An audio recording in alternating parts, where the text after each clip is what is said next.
Boa noite, eu sou Marcelo Militão, você está acompanhando o programa Cidadão Tropical.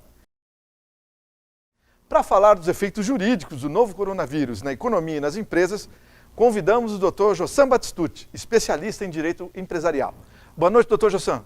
Boa noite, Marcelo, todos os telespectadores. Uma grata satisfação estar aqui com você novamente para esclarecer a população sobre esse momento, de pandemia, de força maior, de coronavírus, ou a Covid-19, que é a doença relacionada ao coronavírus, e as suas repercussões jurídicas.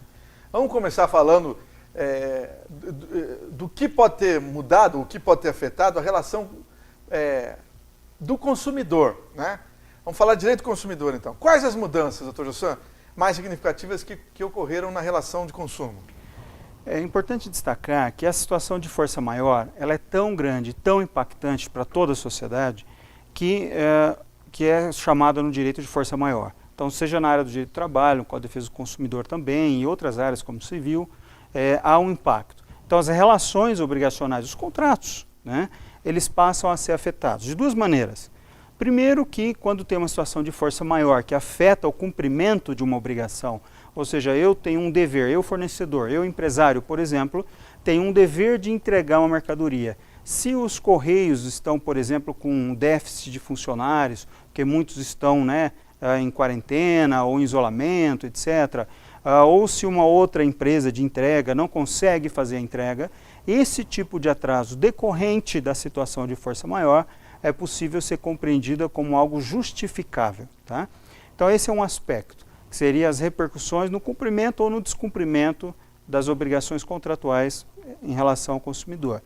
Um outro aspecto que tem são as mudanças legais existentes, ou seja, as decisões do governo, a gente chama isso de fato do príncipe, tá? Ou factum principis, que é quando o governo intervém. Então, quando, por exemplo, há um acordo entre o governo e as entidades bancárias, permitindo com que os contratos de financiamento o prazo de pagamento seja postergado por 60 dias, por exemplo. Então, há uma autorização legal, ou do próprio credor, no caso, que permite uma repercussão, ou seja, uma mudança nessas regras contratuais. Algo que tem muita gente com dúvida é com relação ao aluguel, tanto aluguel residencial como comercial, né? Sem dúvida. Porque tem muita gente falando, não estou ganhando nada, não vou pagar, certo? E aí, como é que fica? Essa pergunta ela é muito rotineira e já tem inúmeras decisões já no estado de São Paulo, no Paraná e em vários outros. Isto porque o empresário, ou o inquilino, o locatário, aquele que pleiteia uma redução ou simplesmente deixar de pagar um aluguel, ele se baseia muitas vezes na situação de força maior, por si só. O que está errado? O que deve fazer esse determinado inquilino é apresentar a realidade do seu caso para o juiz e dizer que, juiz, olha, no meu caso, como por exemplo, um restaurante, ou um comércio, um buffet, por exemplo, esses dias me perguntaram, um buffet não tem mais atendimento, Então eles estão com as atividades suspensas, sem previsão de retorno. Isso mesmo quando voltar comércio, essas coisas, eles não podem. Exato, em praticamente todo o Brasil está assim. Então esse tipo de atividade, ele acaba sofrendo um impacto direto dessa situação de força maior. E aí, o que se deve fazer é, primeiro, negociar diretamente com o locador, ou seja, aquele que é o locador mesmo, o proprietário do imóvel. Negocia. Não há nenhuma decisão melhor, isso todos os melhores advogados do Brasil estão dizendo isso. Não há nenhuma decisão melhor do que aquela que for negociada entre credor e devedor. Porque você não deixa o judiciário, um terceiro, decidir sobre esse litígio. Então, ele, locador, e inquilino, locatário, portanto, devem conversar e ajustar. Mas vamos reduzir em 30%, reduzir em 50%, por exemplo, ou reduzir a zero, por alguns meses, e isso depois não precisa ser pago, ou vai ser pago diluído nas parcelas seguintes, ou vai ser pago ao final, como se fossem 3 meses a mais, por exemplo, lá na relação de locação. Por que a melhor decisão? Porque o judiciário está tendo decisões para todos os lados. Tem algumas decisões judiciais, por exemplo, que dizem que não pode o judiciário decretar ou declarar a moratória, que seria a inadimplência automática. A situação de força maior, ela pode impactar no rompimento, e isso é um ponto muito importante. A situação de força maior, ela pode provocar o rompimento do contrato. Então você tem que, por exemplo, um buffet, tem que naquele dia estar disponível e receber toda a minha família lá para um jantar, por exemplo. Mas o buffet não pode abrir, por quê? Porque tem uma regra municipal, por exemplo, que diz que está proibido. Então ele, consumidor, tem o direito o quê? De rescindir o contrato. Isso sem multa, sem penalidade para qualquer pessoa, né? Então esse é um cenário. Outro cenário completamente distinto são as situações em que você pode cumprir, mas de uma maneira diferente. Então, quando tem uma situação de força maior, você tem a possibilidade de ter um rompimento do contrato, sem multa, sem punição para qualquer pessoa, ou você ter a possibilidade de rever a cláusula. E aí entra o judiciário, que o judiciário vai poder dizer, não, eu vou reduzir em 30% o valor do aluguel, por exemplo, em 50%. Então, não necessariamente é bom deixar ir ao judiciário, porque não se sabe ao certo qual impacto pode ter em razão disso. Agora vamos falar da relação com os bancos. Como é que ela ficou nesse período de pandemia, tanto para o lado das cobranças, como também para o lado da questão do crédito? Sim. É importante destacar que nós temos, Marcelo, uma situação na qual os contratos estão vigentes, entende? Lembra que eu acabei de mencionar há pouco que quando tem uma força maior você interfere no contrato, mas o contrato está válido, está vigente. Então você tem uma prestação para pagar, prestação do aluguel, prestação de uma dívida bancária, em regra tem que ser pago. Em regra nada muda, a não ser que houver um acordo entre o credor e o devedor ou uma situação decorrente de uma decisão judicial. Agora, o que ocorre é que muitos bancos, a maior parte dos bancos, autorizaram, né, um atraso no pagamento destas parcelas de financiamento. Autorizaram o quê? Uma nova data, a gente nem vai falar em atraso, mas uma nova data. Prorrogou a data de vencimento daquela parcela, daquela obrigação. E com isso ninguém fica inadimplente. Por quê? Porque o que era para vencer, por exemplo, em março ou em abril, a depender da data, ou em maio até, fica prorrogado. Inclusive saiu agora por esses dias uma decisão comum entre o governo e a própria entidade, a FEBRABAN, que é a Federação dos Bancos, né, e uma outra entidade, autorizando com que as negativações, os protestos das pessoas não vão acontecer mais após 10 dias de inadimplência, mas sim depois de 45 dias, se eu não me engano. Certo. Ou seja, é o credor dizendo que neste momento não tem muito o que fazer, tem muita gente que não pode pagar. É evidente que a gente não pode generalizar, né? Por isso que o judiciário, mesmo quando vai analisar, ele pega e analisa o quê? O contexto. O judiciário pega e vai dizer, mas espera aí, quem que está pedindo aqui a redução do aluguel? Tem muita gente que está vendendo até muito mais, inclusive, nesse período. Né? Alguns segmentos. Sim, alguns segmentos. Mercado, farmácia. E tem, por exemplo, algumas indústrias que mudaram a sua planta, né, a sua plataforma, para produzir, por exemplo, máscaras, álcool em gel. Então elas continuam, inclusive, com a produção, às vezes até muito maior, dobrando, triplicando o turno. Então a gente passa a ter uma relação com contratos vigentes, mas que pode sofrer uma interferência por essa razão da força maior, podendo extinguir os contratos ou ter uma revisão judicial quando é o caso pertinente.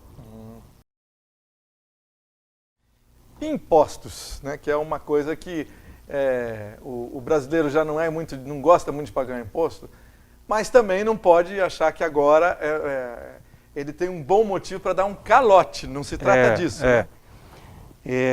Mas olha, tem muita gente que também fala o seguinte, Marcelo, eu gostaria de poder pagar 5 milhões de imposto por mês. Que aí isso quer dizer que você está ganhando uns 30, 40, 50 milhões. Né? Então a ideia de pagar ela é positiva, mas certamente há uma preocupação quando se paga muito e não se tem um retorno, né, de segurança, de educação, né, de saúde, né, adequadas. Então esse é um aspecto político, evidentemente, mas que seria a situação negativa de pagar muito em tributo. Bom, os tributos, o que acontece? Primeiro que são vários tributos distintos, algumas de natureza federal, outras estadual e outros municipais. Certo. E aí é preciso com que cada pessoa possa de fato analisar e verificar qual tributo estamos tratando. Muitos municípios autorizaram você realmente deixar de pagar o tributo neste momento. Há vários tributos federais, por exemplo, também na mesma situação. Certo. Né? Então é preciso analisar pontualmente cada caso, porque de fato existe, né, o próprio credor, que seria o ente público, seja federal, estadual ou municipal, autorizando a prorrogação do vencimento desses tributos que devem ser pagos. Agora, o que a gente, por exemplo, o Simples mesmo, né, o FGTS, que é uma contribuição também social, várias cidades com seus IPTUs e vários outros tributos, a declaração de imposto de renda, né, que foi prorrogado o prazo para o dia 30 de junho. Então, é preciso analisar. Agora, o que a gente aconselha? Se o empresário puder pagar, pague, entende? Porque depois a conta vai vir. O Estado, o credor, não está deixando de receber. A dívida não foi perdoada. Exato, ele não está perdoando. Ele só está dizendo, pague depois. Só que depois vai ter duas contas para pagar. E aí tem que se preocupar mesmo com isso, né, para fazer o quê? Um fluxo de caixa e uma gestão adequada a cada negócio.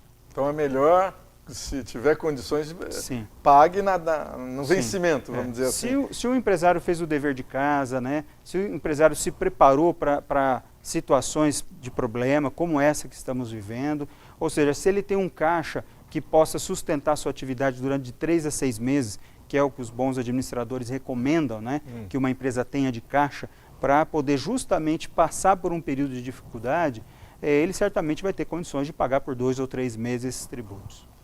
O governo anunciou medidas para ajudar as empresas durante a crise ou não?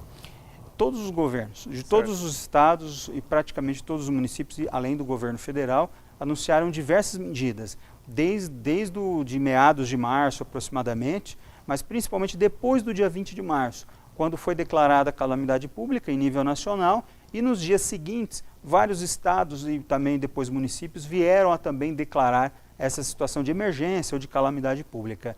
E aí passaram a ter realmente diversas medidas, né, de todas essas que estamos... crédito para as empresas. Sim, todas que estamos comentando. Créditos para as empresas, créditos para a população, né, empregados formais, para trabalhadores informais, para quem não tem renda alguma, para autônomos. Então o governo tem, de certa forma, o que é muito perigoso, né, ou seja, uma hora essa conta vai ter que fechar, e a gente está no Brasil, que é um país pobre, e essa conta é difícil de fechar já normalmente, que é o seguinte, o governo tem postergado o recebimento de vários tributos, tem concedido muito crédito, né, e está tendo muita despesa por conta de compras de diversos materiais, EPIs, como máscara, álcool e tantos outros, né? Então ele está tendo uma despesa muito elevada, está concedendo crédito, ou seja, tem que liberar dinheiro para a população e está deixando de receber muita coisa. Então essa conta ela está muito perigosa para todos, né? Provavelmente, igual um cliente que é empresário aí no passado já falou, essa conta vai chegar num prazo bem curto, inclusive, né? Não falamos ainda da questão dos planos de saúde, é interessante isso. Primeiro, muita gente, que inclusive está sendo atendida em hospitais particulares, tem plano de saúde, certo? E se essa pessoa não teve condição de pagar o plano, como é que fica? Ela não vai poder ser atendida? Ou como é que isso está acontecendo? Bom, a obrigação, conforme comentamos no outro bloco, a obrigação, os contratos continuam vigentes. Então, em regra, a obrigação é de pagar mesmo. Então, se você tem condições, pague o plano de saúde, né? Não fique inadimplente, porque as obrigações permanecem. Agora, o que pode ter de muito conflito é alguém que eventualmente fique inadimplente e realmente fique inadimplente por uma situação decorrente dessa força maior, ou seja, por uma ausência de faturamento. Às vezes, por exemplo, lojistas de shopping center, ou até o comércio mesmo em geral, que está fechado, e aí por quase todas as cidades do Brasil. Então a gente passa a ter o quê? Uma situação na qual ele sequer tem faturamento para pagar suas despesas. E pode, né, e seria natural isso, até decorrente do direito natural, de você preferir pagar uma conta da sua alimentação, do mercado, por exemplo, né, do que pagar um plano de saúde. E aí o plano de saúde vai poder o quê? Alegar que não vai prestar o serviço? Se recomenda aos planos de saúde, de fato, que eles possam prestar o seu serviço, sim, né? E depois, se for o caso, se o cidadão, o seu cliente ficar inadimplente, cobrar as despesas disso, né? Porque se o plano de saúde se recusa a cumprir a obrigação, alegando que o funcionário está que o cliente, né, está inadimplente, por exemplo, pode este cliente sofrer danos, às vezes até uma situação de morte ou de agravamento, ou até por si só negativa, e depois entrar com uma ação indenizatória pedindo danos morais, danos materiais e outras coisas mais. Alguns contratos de plano de saúde permitem também, há uma tolerância, uma carência em muitos contratos de plano de saúde. E com isso, se tiver dentro dessa carência, aí o próprio cliente, né, o consumidor, estaria mais tranquilo. Não tem problema nenhum. Sim. As alterações na legislação do trabalho, doutor Jossan, que mudanças foram essas e isso está causando um pouco de confusão? Há muita confusão, né? Muita confusão, porque o que acontece é que nós tivemos algumas medidas do governo federal, inclusive medidas provisórias, a 927 de 2020 e a 936 de 2020, que vieram a instituir, e a medida provisória tem efeito de lei imediatamente após ela ser publicada. Ela dura 60 dias, prorrogável por mais 60, ou seja, está no Congresso Nacional para, agora, todas as medidas provisórias, para deliberação e votação a respeito disso. Agora, o que acontece? A medida provisória 927 de 2020 permitiu férias antecipadas, permitiu a concessão de férias imediatamente, avisando com 2 dias de antecedência, permitiu a utilização nesse período de banco de horas por acordo individual, enfim, e tem algumas outras mudanças, mas ela colocou regras que na CLT estavam de maneira arcaica e impraticável para esse momento. Então, por exemplo, a CLT colocava a situação de banco de horas, mas com algumas formalidades. Isso foi flexibilizado, relativizado. Colocava férias, tinha que avisar com 30 dias de antecedência para conceder férias. Mas, ora, às vezes você tem no seu quadro de funcionários uma pessoa com mais de 60 anos, ou que esteja com menos de 60, mas no grupo de risco, por alguma doença cardíaca ou outra, né, respiratória, etc. Essa pessoa tem que sair por questão de saúde imediatamente. Tanto que tinha muito empresário concedendo férias do mesmo jeito, não importando se realmente aquilo ia ser depois anulado ou não. E muitos sindicatos de empregado e empregador já estavam também fazendo convenções coletivas para autorizar férias imediatas. E aí veio a medida provisória 927 e permitiu, então, a concessão dessas férias com aviso de 2 dias de antecedência e o pagamento das férias de maneira posterior, até o 5º dia útil do mês seguinte ao início das férias. Ou seja, regras para permitir com que a empresa possa lidar com esse momento. A empresa não está vendendo, não está faturando, mas tem contas para pagar. Como gerir isso? Então, há uma permissão pela medida 927. E a medida provisória 936, que é uma das mais polêmicas, ela autorizou a redução proporcional da jornada com redução proporcional dos salários, né? E tendo o governo como um agente complementar de pagamento dessas remunerações. E muitas empresas optaram já em fazer isso, né? Muitas. Já tem mais de 1 milhão, até esses dias atrás, já tinha mais de 1 milhão de pedidos junto, né, de comunicados ao Ministério da Economia para redução de jornada e redução de salários. Principalmente porque o governo é um agente que vai complementar a renda. Então tem muito empregador que, inclusive com total boa-fé perante os seus empregados, dizendo assim, olha, você não vai ganhar nem 1 centavo a mais, nem 1 centavo a menos, perdão, nem 1 centavo a menos. Ou seja, eu garanto que você vai ter a mesma renda, só que vamos te inserir nesse projeto aqui, nessa medida provisória, porque eu vou ter uma redução do custo da empresa, o governo complementa e o empregador complementa a diferença, que é a chamada ajuda compensatória indenizatória. Ou seja, o empregador, além de pagar a remuneração reduzida, paga uma ajuda, e essa ajuda tem natureza indenizatória, o que é muito importante, porque não entra para fins de cálculo de FGTS, INSS, 13º, férias e outros mais. Então é possível aos empregadores, se aproveitarem, mas se utilizarem dessa ferramenta jurídica disponível, que é a redução proporcional da jornada e redução proporcional do salário, tendo o governo pagando parte do salário, da remuneração deste empregado, e ele, empregador, complementando. Então, o empregado não tem nenhum centavo de prejuízo, o que é muito importante, né? Você valorizar o maior bem que você tem na empresa, que é a sua equipe, a sua mão de obra, né, o seu time, e você ter uma redução do seu custo como empresa. muitos comerciantes e empresários estão fazendo as contas e estão desesperados. Vou ter que fechar meu negócio. Fui à falência. Você daria esse conselho ou tem instrumento jurídico para evitar que uma empresa média, pequena, às vezes grande, mas uma empresa que está há muitos anos funcionando, não feche as portas por conta desse momento tão difícil? O empresário precisa analisar o seu setor, acima de tudo, né? E saber se esse setor tem condições de ter uma retomada. Alguns setores vão retomar em 1 mês, 2 ou 3, outros vão levar 6 meses, outros 1 ano, por exemplo. Tenho comentado que o coronavírus é como se fosse um cometa. Ele passa, dá um estrago danado, mas depois tem um rastro, né, do cometa passando. Então é exatamente isso. Então preciso analisar o setor. Ninguém precisa ir à falência. Agora, em alguns casos, a pessoa até tem que propor uma ação, chama autofalência. Quando ele propõe a ação, né, pleiteando a autofalência, para ter uma organização dessas dívidas e ter uma paralisação para não afetar os seus bens pessoais.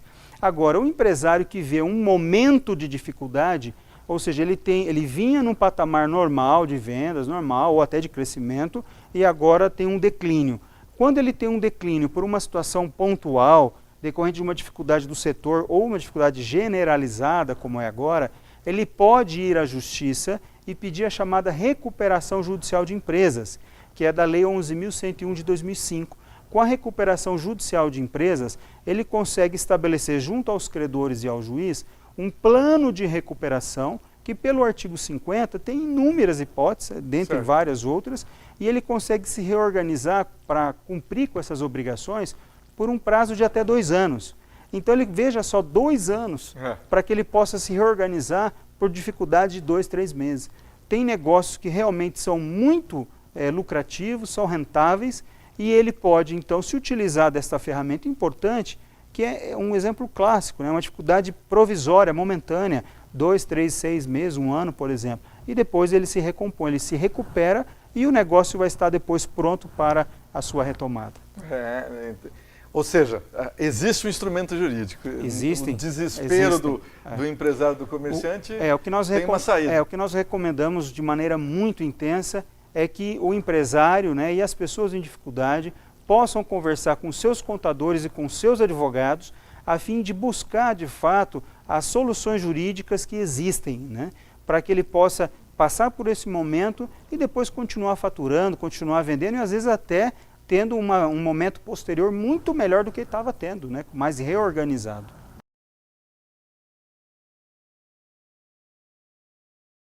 Houve alguns casos, especialmente em São Paulo, no estado de São Paulo, de empresas que a Guarda Municipal, a polícia e outros órgãos entraram lá e pegaram a produção, dizendo, não, o produto que você tem é essencial. Confisco, né? Confiscaram respiradores, máscaras, não sei mais o quê. E aí, como é que fica? Esse pessoal vai receber isso, não vai, dançou, perdeu. O que eles têm que fazer, doutor Jussão? Essa é uma situação muito interessante, Marcelo, pelo seguinte. A lei que instituiu essas permissões no Brasil é a Lei 13.979, que é do dia 6 de fevereiro, que trata especialmente do coronavírus. Então, muito antes, né, já está então com mais de 2 meses, muito antes de começar aqui os casos no Brasil, os casos oficiais, né? Então, o que acontece? Esta lei permite diversas medidas. Aí é um princípio jurídico que é da prevalência do poder público sobre o poder privado e do interesse público.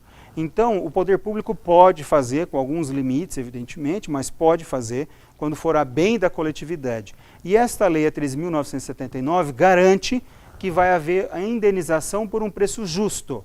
Qual é esse preço justo? É o que vier a ser declarado depois pelo ente público e quem não gostar vai poder buscar o judiciário para dizer, olha juiz, esse preço justo que eles estão me pagando não paga sequer minhas contas. Eu tinha uma perspectiva de lucro de 10, 20, 50%, por exemplo, ou tinha um custo X ou Y, e no mínimo a indenização justa tem que recompor toda essa despesa, tá, que ele tem para isso. É muito similar a situações de desapropriação, onde o poder público também vai estimar um valor justo para aquela posse, aquela propriedade, porém quem não gosta da indenização entra com uma ação na justiça para discutir o valor. Então, só confirmando, o confisco tem remuneração, não é simplesmente peguei o que é teu e tchau.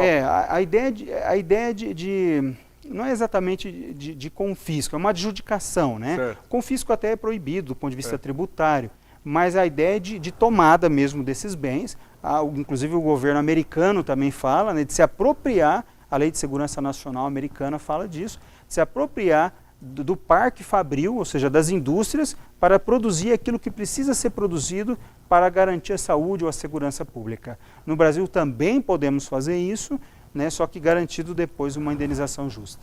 Dr. Jossam Batistucci, chegamos ao fim do programa Cidadão Tropical. Muito obrigado pelos seus esclarecimentos aqui. Grande abraço.